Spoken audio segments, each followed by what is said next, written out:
Assalamualaikum warahmatullahi wabarakatuh. Waalaikumsalam. Pada kesempatan kali ini, kita akan mencoba untuk membedah suatu teori, yakni teori politik transaksional. Nah, pada mulanya, politik transaksional ini dicetuskan oleh tokoh James Buchanan. Awal mulanya, dalam kajian politik, ada 3 pendekatan, yakni yang pertama teori pilihan publik, selanjutnya ada analisis ekonomi terhadap kebijakan, dan yang ketiga ada analisis ekonomi terhadap institusi. Nah, tokoh James Buchanan, pilihan publik ini berawal dari kepentingan pribadi dan kelangkaan sumber daya, sehingga memunculkan yakni supply and demand. Apa yang diberikan oleh pemimpin, harapannya akan mendapat imbalan dari masyarakat. Inilah yang dinamakan politik transaksional. Unsur dari politik transaksional ini sendiri ada 5, yakni yang pertama ada jenis transaksi, alat transaksi, alat pertukaran, peran supplier, dan peran demand. Nah, pada kesempatan kali ini saya mendapat kedatangan tamu spesial dari Kabupaten Tulungagung, Mas Sasogi. Halo Mas Bel, apa kabar Mas Bel? Alhamdulillah baik saya. Alhamdulillah. Mas Sasogi sendiri gimana? Alhamdulillah baik juga. Nah, dari yang setelah saya jelaskan tadi, dari politik transaksional ini kan ada 5 unsurnya yang penting. Dari yang pertama ada jenis transaksi, kemudian alat transaksi, alat pertukaran, peran supplier, dan peran dari demand. Saya panggilnya Mas Gas aja ya. Mas Gas, ada nggak sih suatu fenomena di desa Mas perihal politik transaksional ini? Kalau contoh praktik politik transaksional di daerah saya, sepengetahuan saya itu saat pemilihan presiden kemarin, dari masing-masing calon tuh kan punya tim sukses tuh. Ya. Nah, pas mau pemilu, mereka tuh gencar-gencarnya mencari suara, Dukungan dari masyarakat gitu ya. Mereka mulai Apa itu yang usaha mereka untuk mulai terjun ke masyarakat itu, mulai dari bagi-bagi sembako lah, bagi-bagi kaos partai gitu, terus sama yang agak sebenarnya dilarang ya, ini termasuk apa ini? Apakah pidana? apakah bagi-bagi uang atau semacamnya? Ya, Bagi-bagi uang. ya bagi-bagi uang. Karena ya namanya bagi-bagi uang atau money politik ini udah lumrah lumrah. Iya, lumrah. Udah lumrah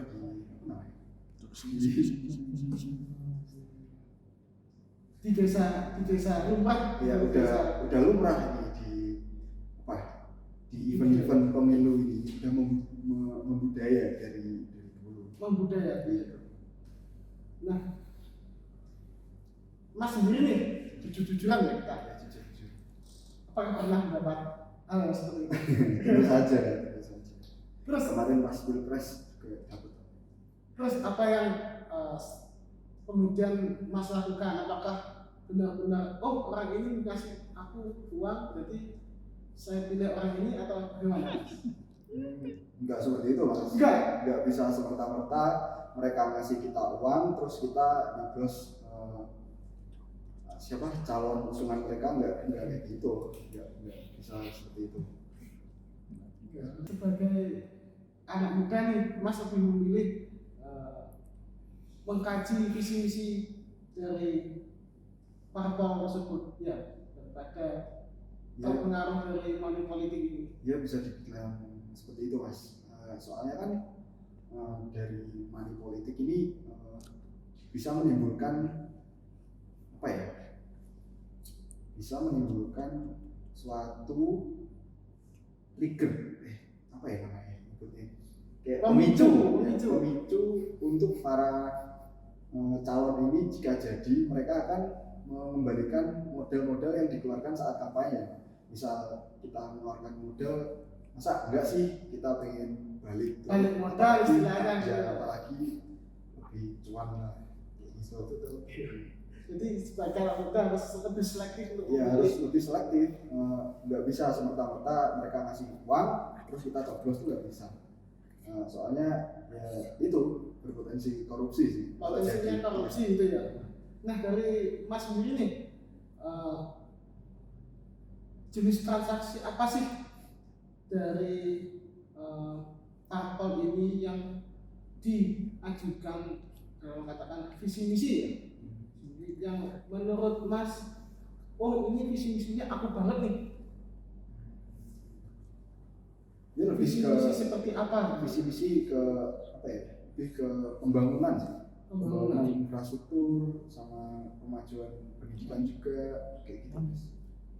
Berarti Mas lebih memilih calon-calon yang lebih mementingkan infrastruktur ya mementingkan rakyatnya ya, enggak dikontrol sama petugas partai, dia tuh enggak jadi petugas partai dan dikontrol oleh pemilik partai gitu.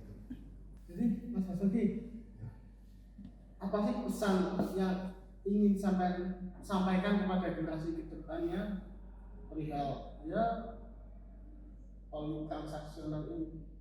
Jadi ya pokoknya jangan pilih yang ngasih uang, soalnya takutnya nanti kalau dia terpilih tuh jadi pemimpin, dia bakal balikin modalnya yang buat kampanye tuh, dia pengen balikin. Jadi berpotensi korupsi nah, gitu ya? Korupsi ya, berpotensi korupsi, terus jadi mensengsarakan rakyat. Jadi kita harus benar-benar lah selektif dalam memilih calon pemimpin negara kita nanti. Toh kita ya harus ada konsekuensinya. Misal kita dapat uang panas nih, kalau kita nyoblos ya konsekuensinya itu, kalau dia jadi pemimpin dia bakal korupsi, terus ya nggak peduli sama rakyat, menyengsarakan rakyat. Kira-kira begitu Mas. Terima kasih Mas Hasuki. Sama-sama. Untuk kali ini saya kembalikan nih. Kalau sepengalamannya Mas Bernard itu praktik politik transaksional di daerahnya Mas Bernard itu bagaimana? Unik sebenarnya di daerah saya kasusnya itu. Jadi ketika pemilihan kepala desa tahun 2019 kemarin, direncanakan tuh kepala desanya Pak Arifin. Kebetulan di kesempatan yang lalu saya bertemu beliau, sempat berbincang dengan beliau, wawancara juga dengan beliau. Jadi tujuan beliau ke depannya itu adalah sebagai pemangku kepentingan ya. Itu jadi kepentingan beliau itu untuk mensejahterakan masyarakat. Nah, salah satunya adalah dengan pembangunan rest area. Nah, dari wawancara saya dengan Bapak Kepala Desa Arifin kemarin, diketahui nih kebanyakan pekerjaan warga masyarakat desa Wetan ini sebagai buruh tani, mayoritas. Sementara kan kalau kita stagnan di dalam pekerjaan yang seperti itu, kurangnya berkembang masyarakat desa. Jadi seperti di situ aja. Iya, stuck di situ. Jadi kepala desa ini berupaya untuk bagaimana sih untuk mensejahterakan masyarakat ini, tidak hanya bergantung dengan apa istilahnya bantuan desa itu, tapi dengan usaha mereka sendiri. Maka dari itu difasilitasilah sebuah bangunan yakni rest area. Jadi dalam rest area itu ada sebuah lapak, ada 11 lapak. Jadi di sebuah lapak itu ada 11 lapak.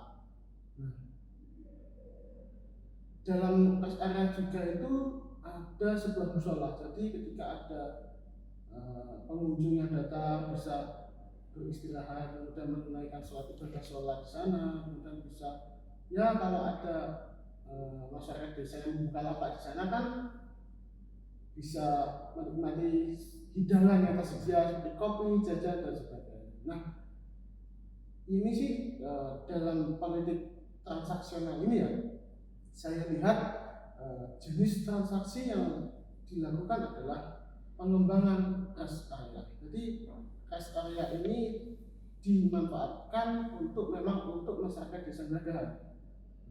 Selanjutnya alat transaksi yang digunakan adalah retribusi. Jadi masyarakat yang menempati kios tersebut akan ditariki retribusi. Nah, dari wawancara saya sama kepala desa ini diketahui kalau retribusi per harinya hanya Rp1.000.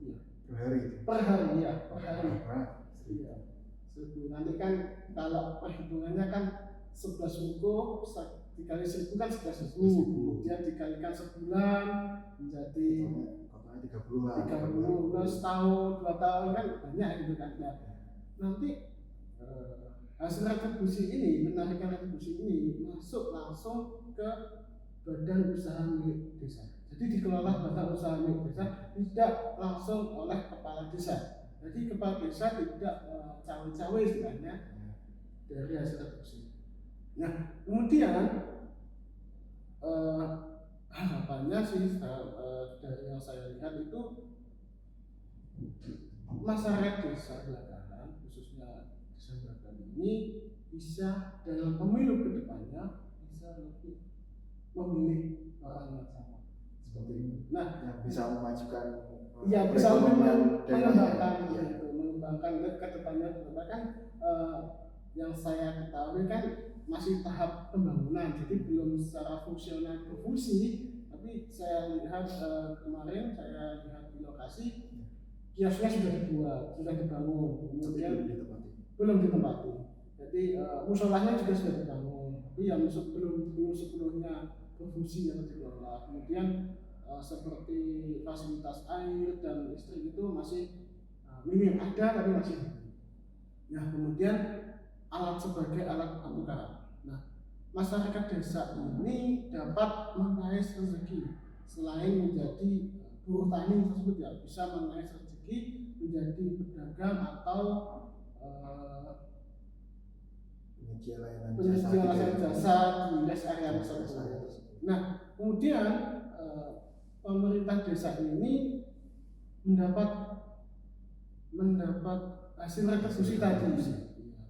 Kemudian peran supplier, yakni pemerintah desa, khususnya pedagang badan usaha milik desa. Nah, peran mereka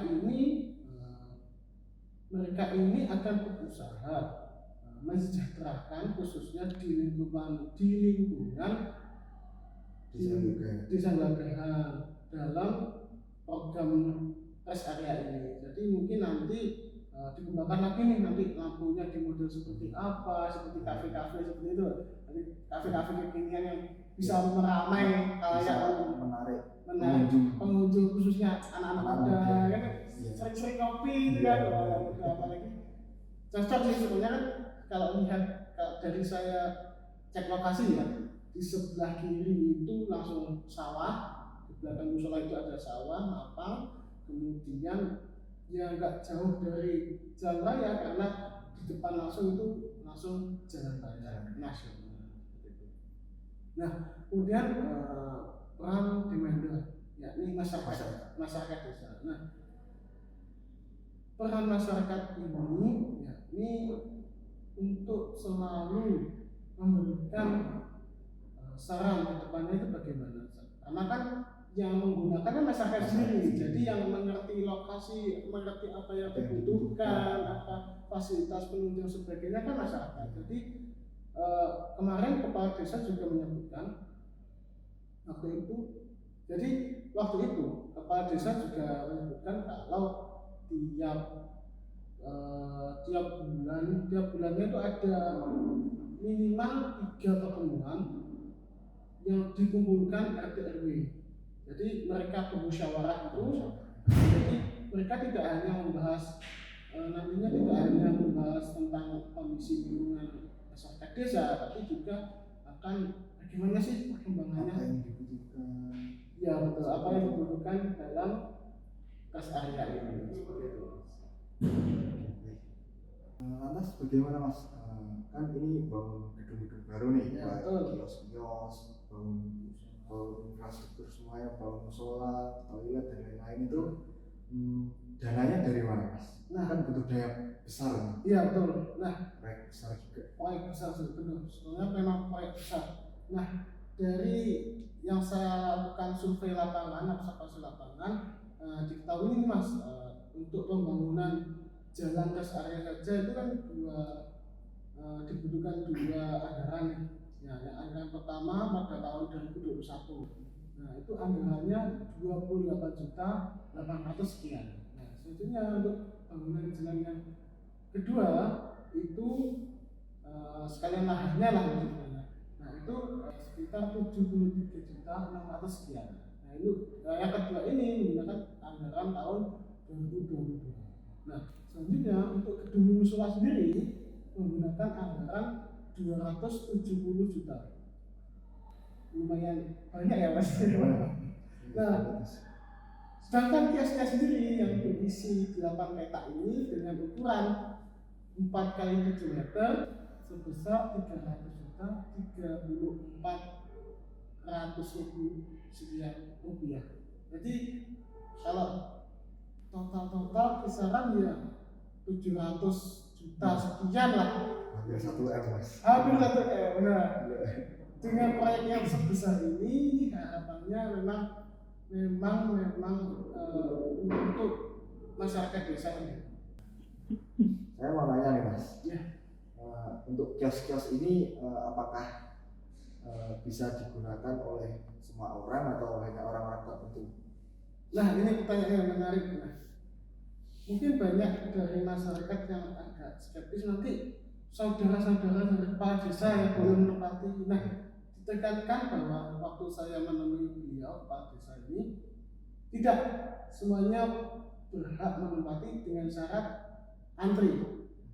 Nah, ya siapa yang dulu ya dulu, kemudian siapa yang kalau misalnya memang minatnya banyak lebih dari kapasitas 11 gedung ini, mungkin kedepannya nanti bisa ditambahi. Wah, menarik ya Mas ini.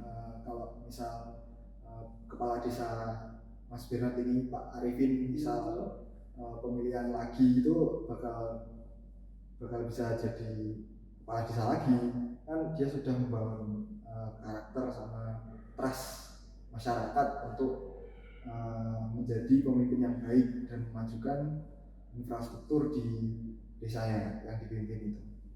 Ya, saya kira sih seperti itu. Jadi kan dengan memuaskan, bukan memuaskan sih sebenarnya, dengan memenuhi kebutuhan masyarakat itu dalam mencari penghasilan yang alternatif itu bisa menggait pendukung dalam kontestasi pemilihan desa Kepala desa periode kedepannya.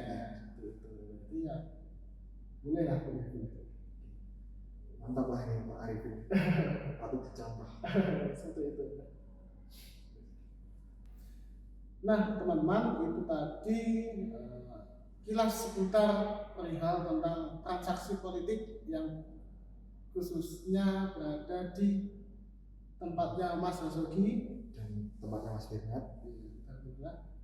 Mungkin kalau ada kisah yang perlu teman-teman ceritakan bisa tulis di kolom komentar. Terima kasih.